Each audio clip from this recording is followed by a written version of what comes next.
Welcome to this quick tutorial on how to manage piece notation in the chess.com app on your phone. In this video, you will learn how to easily change the style of chess piece notation on the board, allowing you to customize your playing experience for better clarity and preference.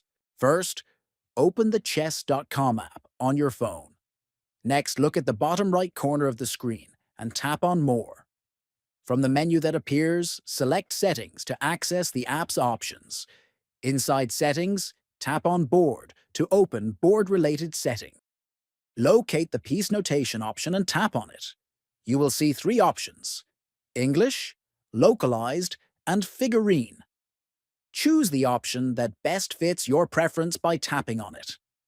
Adjusting piece notation helps improve your gameplay visibility and suits your style of learning and playing chess on the go.